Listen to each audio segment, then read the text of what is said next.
Hi friend, good evening, नमस्कार। कैसे हैं? उम्मीद करते हैं कि आप अच्छे ही होंगे। आज हम फिर से आपके सामने एक छोटा सा टॉपिक लेकर आया हूं जो राजस्व व्यवस्था से है, और उसमें हम लोग उसमें हम लोग आज चर्चा करेंगे राज्यपाल से। क्योंकि हम लोग पिछले वीडियो में राज्यपाल के बारे में कुछ जहाँ थोड़ा सा समझने का कोशिश किया था, और अब आगे इसके आगे अब हम लोग आगे राज्यपाल के बारे में समझने का कोशिश करेंगे। तो हम लोगों ने थोड़ा रिकॉल करवा देता हूँ कि पिछले टॉपिक में क्या क्या हम लोगों ने बात किया। तो हम लोगों ने बात किया कि भारतीय संविधान में राज्यपाल के लिए प्रावधान किया गया है। और किसमें किया गया? तो अनुच्छेद 154 में कहा गया कि भारत में एक राज्यपाल होगा, भारत के प्रत्येक राज्य में एक राज्यपाल होगा, और एक ही व्यक्ति अन्य राज्य में राज्यपाल के रूप में कार्य करेंगे, ये बात कहा गया। तो आज हम लोग बात करेंगे ना, तो शक्ति क्या क्या है राज्यपाल के, कौन कौन सी शक्तियां हैं, तो ये सब बात करेंगे। तो देखिए, तो चूंकि राज्यपाल की जो शक्तियां हैं, वो शक्तियां जितना शक्ति राष्ट्रपति के पास है, उतना शक्ति सेम टू सेम राज्यपाल के पास है। जैसे जिस प्रकार से राष्ट्रपति के पास शक्तियां है, उसी प्रकार से राज्यपाल के पास भी शक्तियां हैं। जैसे कि राज्यपाल के संदर्भ में कहा गया है 154 में, अनुच्छेद 154 से स्टार्ट करते हैं। अनुच्छेद 154 में कहा गया है कि कार्यपालिका के समस्त शक्ति राज्यपाल में निहित होगी। कार्यपालिका के समस्त शक्ति राज्यपाल में निहित होगी, और उस शक्ति का प्रयोग वह स्वयं संविधान के अनुसार करेगा या अपने अधीनस्थ अधिकारी के माध्यम से करेगा। यानी कहने का नहीं समझे, कहने का समझा देते हैं। इसमें क्या कहा गया अनुच्छेद 154 में कि कार्यपालिका के जो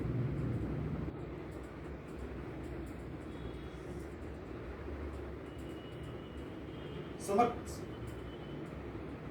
शक्ति राज्यपाल में निहित होगी।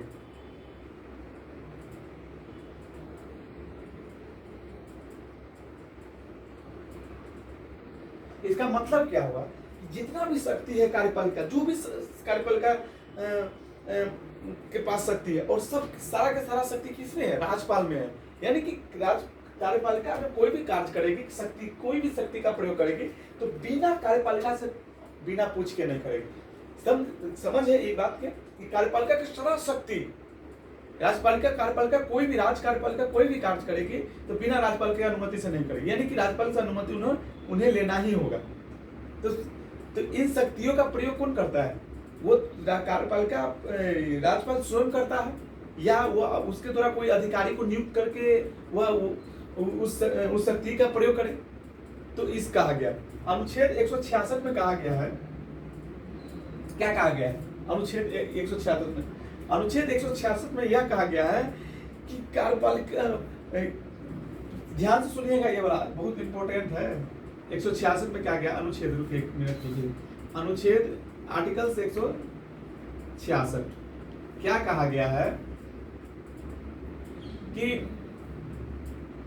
राज्य कार्यपालिका जितने भी काम करेंगे, जो भी काम करेंगे, वह काम राज्यपाल के नाम से समझा जाएगा। नहीं समझे? जो भी काम प्रशासनिक से लेकर कोई राज्य कार्यपालिका जो भी काम करती है, वो सारा के सारा काम राज्यपाल के नाम से समझा जाएगा। यानी कि कोई भी अगर काम करेगी तो बिना राज्यपाल के सिग्नेचर के अलावा, मतलब बिना राज्यपाल के सिग्नेचर से के बिना वो कार्य नहीं पूरा हो सकता, कि राज्यपाल का सिग्नेचर होना ही होना है। तो ये अनुच्छेद 166 में कहा गया है। ठीक समझ गए? यानी कि कोई भी अगर काम करेगी, कोई भी राज्य की कार्यपालिका का अर्थात होता है कि मुख्यमंत्री, कोई भी अगर कार्य करेगी तो वह राज्यपाल के नाम से समझा जाएगा कार्य। यानी कहने का यह मतलब कि जब वो कार्य करेगी तो अंतिम स्वीकृति कौन देगी? अंतिम स्वीकृति राज्यपाल देगी। यानी कि जब कार्यपालिका सब कुछ तैयार कर लेगी, नीति उति तैयार कर लेगी, तो उस नीति को संचालन के लिए अंतिम स्वीकृति कौन देगी? तो अंतिम स्वीकृति मान गए ये राज्यपाल के पास है, तो राज्यपाल अगर सिग्नेचर कर दिया तो वो वैध हो जाएगा, अगर सिग्नेचर नहीं किया तो वो अवैध हो जाएगा। समझ लीजिए, समझ गए? आई होप कि आप समझते होइएगा। अब हम लोग बात करते हैं कि राज्यपाल को क्या शक्ति दी गई। तो आज हम राज्यपाल के बारे में हम लोग आज किस शक्ति के लेकर संवैधानिक पद पर नियुक्ति के लेकर बात करेंगे कि संवैधानिक पद पर नियुक्त कौन किस किस को राज्यपाल नियुक्त कर सकता है। तो संवैधानिक संवैधानिक शक्ति, संवैधानिक पद पर नियुक्त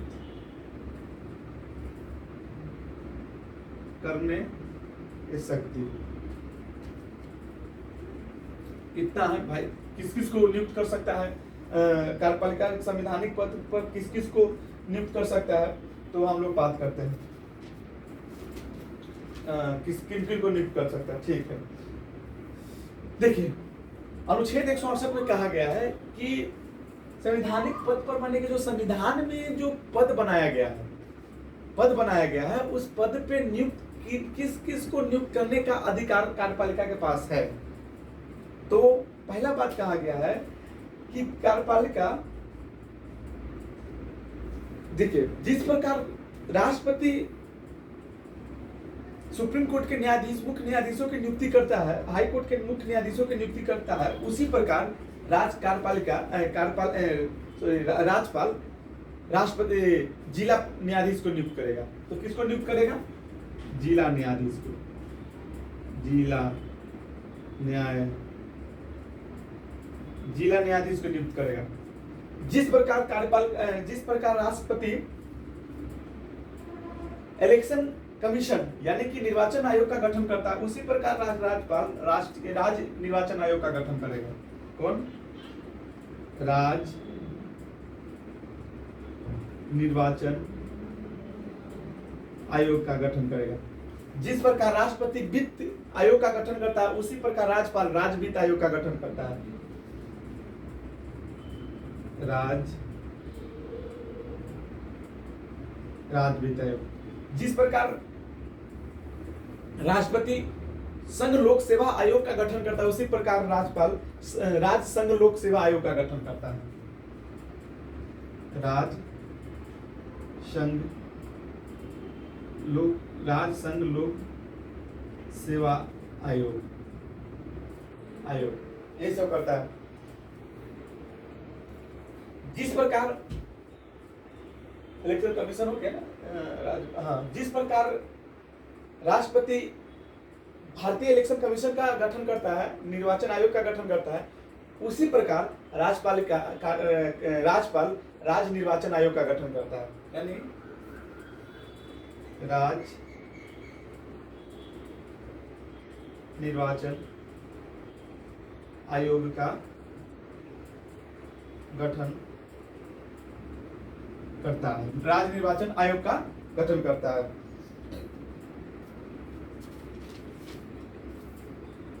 जिस प्रकार राष्ट्रपति को लोकसभा में एंग्लो इंडियन सदस्यों को नियुक्त करने का अधिकार दिया गया है, उसी प्रकार राज्यपाल को भी 333 में से एक व्यक्ति को, एक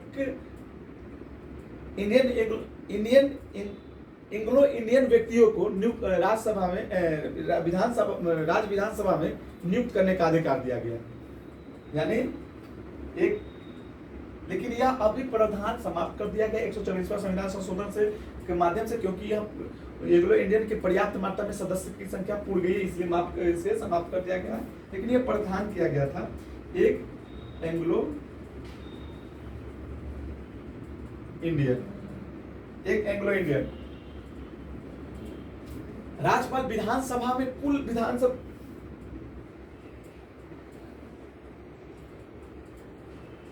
राज्यपाल विधानसभा में कुल 1/6 व्यक्तियों को नियुक्त करेगा। माने उसके लिए इलेक्शन की आवश्यकता नहीं होगी, वो नियुक्त करेगा। ऐसे क्षेत्र में जो वैसे व्यक्ति को जो कला हो, साहित्य हो, समाज सेवा हो, विज्ञान के क्षेत्र में हो, क्षेत्रीय आंदोलन से संबंधित हो, तो ऐसे व्यक्ति को 1/6 व्यक्ति को नियुक्त कर सकता है। तो क्या करेगा? विधानसभा में 1/6 व्यक्ति को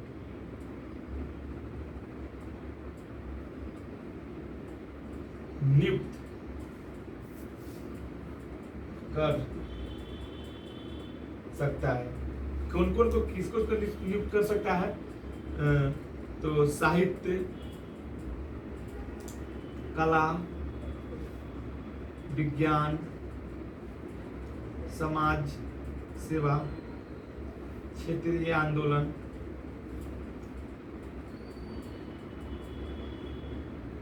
ऐसे व्यक्तियों को लोकसभा कहते हैं, राज्यसभा विधानसभा में नियुक्त कर सकता है।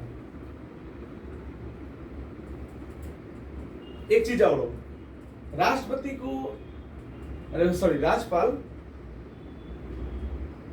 प्रशासनिक अधिकारी के पद पर भी एक व्यक्तियों को नियुक्त करने का अधिकार दिया गया है।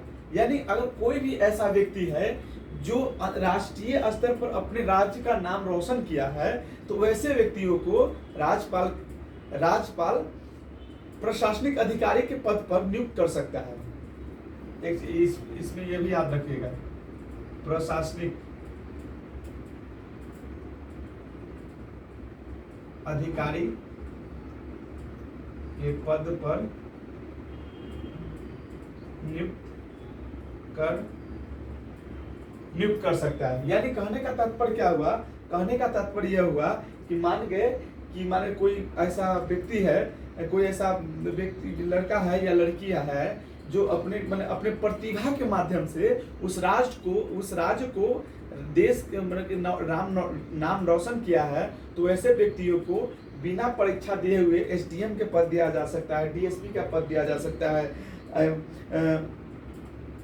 एसपी का पद दिया जा सकता है। जैसे कि एग्जाम्पल फॉर में आप हरभजन सिंह के बारे में सुने होइएगा पंजाब में, कि उसको डीएसपी बना दिया गया बिना पढ़े लिखे, बिना परीक्षा दे। इसके बाद एक महिला थी अभी, हिमा दास की समथिंग ऐसा कोई है, उसको भी अभी बनाया गया है।